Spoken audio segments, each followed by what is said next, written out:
Boxing scene here with great trainer Robert Garcia. How are you doing today? Great. So you've got a lot of fighters with a lot of big fights coming up. I want to start with the biggest fight of all, Marcos Maidana versus Floyd Mayweather.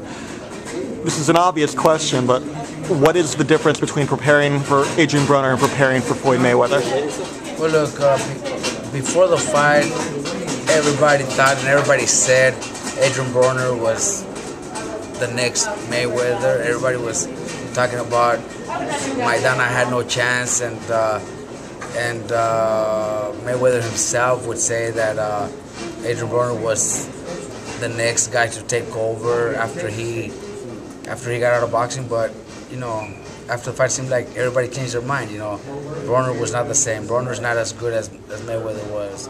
Broner has nothing similar to Mayweather, but you know, Broner does fight a little similar to Mayweather. Mayweather's much more experienced, much more intelligent in the ring. He knows how to adapt. He knows how to control a fight. But the training, you know, it's got to be a lot similar. Just we try to be a little bit faster. Of course, got to get more head movement. We got to get some angles, but the fights could turn out to be similar. When Marcos first tried his move up to 147 versus Devin Alexander, he got manhandled in that fight, but there's been a lot of improvement since then. What is it that you've done with him, and what is it that he's done to improve so much since then? Well, you know, I wasn't with him then, you know, when he fought Alexander, but what I was told by his manager is that he didn't even want to train for those fights, that he was tired of the sport, that he wanted to retire. So his manager asked him for another opportunity to change training camps, to go to Oxnard. Chino didn't even know who I was. Never heard of Oxnard before. Chino doesn't really follow boxing. He doesn't pay attention to who the trainers are, who the fighters are, who the champions are. He never does. But he accepted that new camp.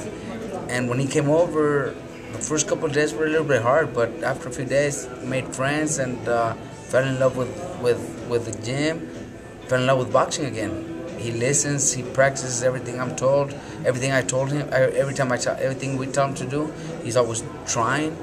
He runs as much as we tell him. He spars, trains, whatever I tell him to do, he's learning and he's practicing. So he became a student of the sport again.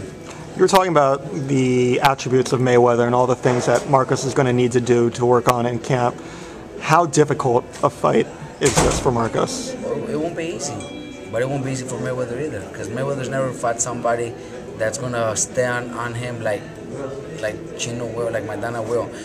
He's never, you know, he's fought guys, maybe Cotto fought similar, you know, trying to put pressure, and he had a few good rounds too, but Maidana and Cotto are totally different.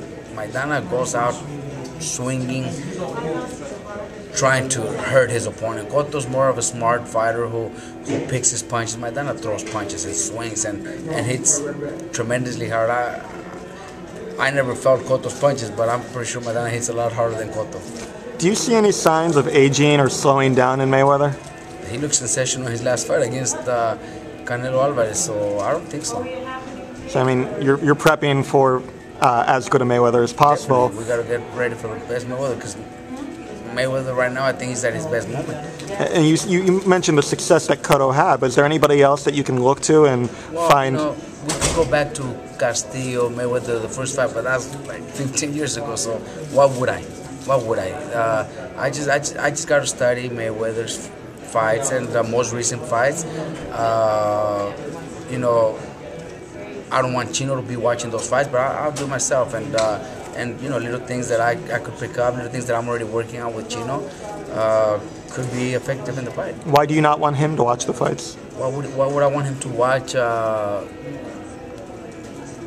do what he did to Canelo or to Robert Guerrero? Why would I want him to watch that? You know, he clearly won, dominated easy. I don't want him to watch. He doesn't need to watch that. So I'm just trying to latch onto that idea. obviously the lessons that you learn you can impart, but you feel that it's a negative for him to see his opponent do well, or not that it's a negative. It's just that Maidana does. I know Maidana, and he doesn't watch boxing, and he doesn't study his opponents. He lets me do it. Plus, like I said, why would I want him to watch Mayweather win every round against Canelo, a big guy, a strong guy, a guy that everybody thought could give Mayweather problems, and at the end of the fight, gave him no problems. It was easy for Mayweather. I don't want Maidana to see that. I don't want Maidana to think like that. I'm sure he's seen the fight. He was there.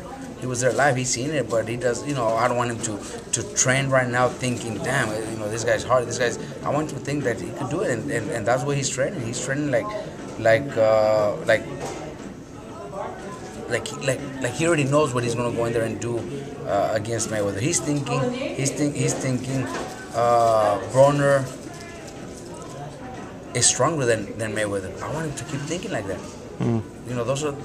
That's the mentality I want him to have.